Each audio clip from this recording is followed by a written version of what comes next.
focus, of course, is extremely important, and everybody who is successful is focusing, or he or she is unlikely to be successful. I would add, or maybe substitute, the word persistence. Persistence is maybe the same thing as focus in this case. You know, we all know smart people who are not successful. We all know educated people who are not successful. We all know beautiful people who are not successful. We know talented people who are not successful. The ones who are successful are the ones who never give up, who are persistent. And whether you call that persistence or focus, in my view, it's probably the same thing. So you don't have to be educated in order to be successful. You don't even have to be beautiful if you persist or if you focus. Be true to yourself. Figure out what your own passions are, and then to pursue them. Don't listen to your friends, your parents, or even your professors, because if you really have something that you're desperate to do, they're probably going to laugh at you and tell you not to do it. So unless you can find another nut like you who realizes that, gosh, I have the greatest idea in the world. So most people should just go ahead and pursue their own madness. And those are the people who are happy because they're doing what they love.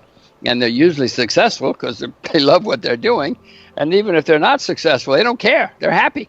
So what do they care if they're not successful, as long as they're happy?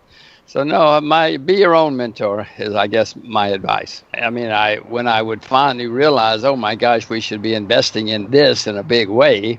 Of course, I never knew if I was right or not, and I was always assuming I wasn't.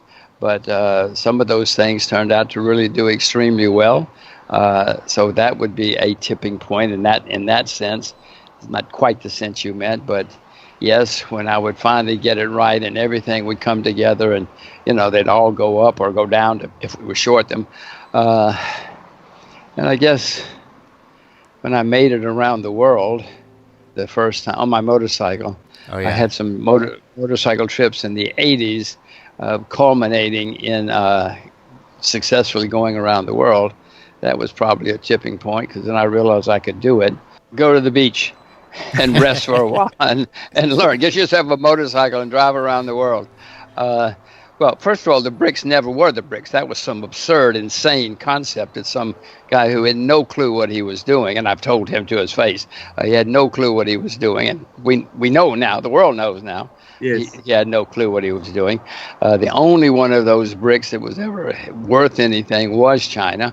I'm now very bullish on Russia, but certainly wasn't back then, 15 years ago when he came. Well, let's not dwell on that.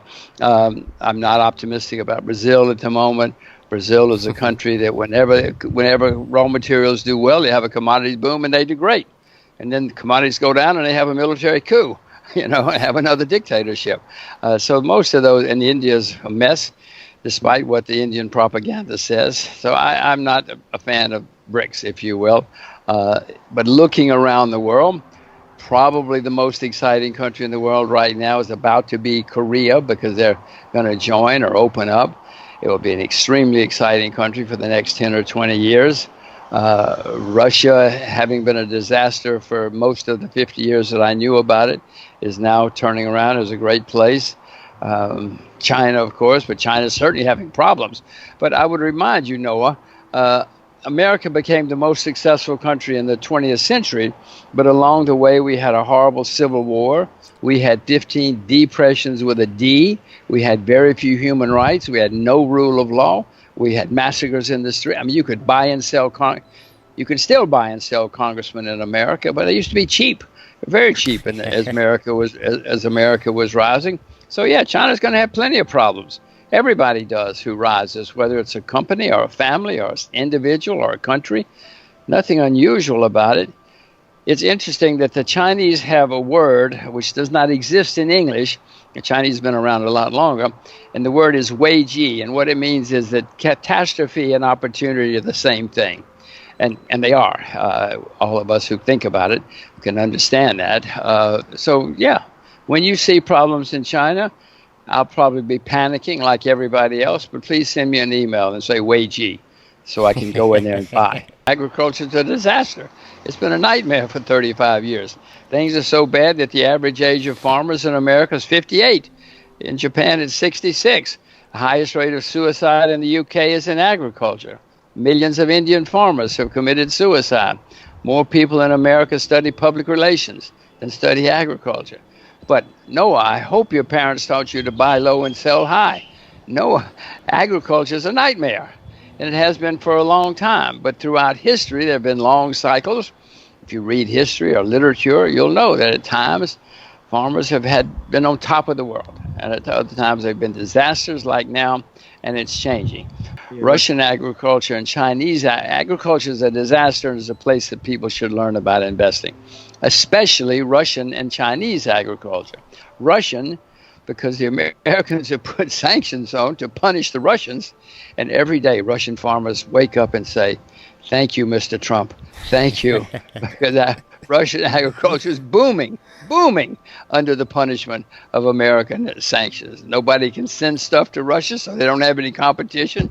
They got all the market they want, everything. All the Russian farmers are booming. And in China, more or less same thing. It's been a disaster worldwide, including in China. But the government, Beijing, now says, look out the window. For the past 35 years, the cities have boomed. And my gosh, they have. But they say, but the people in the countryside have not participated like Shanghai or Guangzhou. Now they'll do anything they can. You tired of your life, Noah? Move to China and become a farmer. Beijing will do everything they can to help you. You don't want to be a farmer? Open a restaurant. Beijing will do everything they can to help you in the countryside. So I'm very optimistic about agriculture, especially in Russia and especially in China. Well, first, it has been the longest bull market in U.S. history. We're going to have bear markets again. We always have. Now, Janet Yellen, who used to head the central bank in America, said, no, we're not going to have any more economic problems. We're not going to have any more. I'm sorry for laughing. It's such an absurd thing that an Ivy League PhD would say, but she did. We're going to have problems again, I assure you. And Noah, the next one is going to be the worst in my lifetime, and I think I'm older than you. 2008, we had a problem because of too much debt. Noah, since 2008, debt has skyrocketed everywhere. Even China, which had virtually no debt in 2008, had a lot of money saved for a rainy day. It started raining. They helped save the world. They spent their money. But now everybody has staggering more debt. So the next time around, unless Mrs. Yellen is right, it's going to be the worst we've ever seen because the debt is just stupendous now, except in North Korea. That's because nobody would lend money. Remember the Chinese word wei qi, but I don't know how to time it. We all know what panic looks like. We've read about it. We've seen it. Most of us, including me, are rarely brave enough or smart enough to jump in when it's the most hysteria going on in the world. It's great theory, and I try to do it sometimes. But no, I don't. I'm not a successful market timer. I don't know anybody who is. I'm sure there must be somebody, but I'm not he. But my only advice is two things. Don't listen to other people. Only invest in what you yourself know a lot about. Just stay with what you know. If I told you you're only going to have 20 investments in your life, you'd be very careful. You wouldn't be jumping around all the time. You'd stay until you knew you had a good investment. And otherwise, just stay and do nothing. Do nothing until you find something you yourself know is going to be great. And if that means, first of all, if that means you don't know anything to invest in, don't worry. Put your money in the bank. There's going to be an opportunity coming, I assure you. And somewhere along the line, you will find something that you yourself know is going to be good.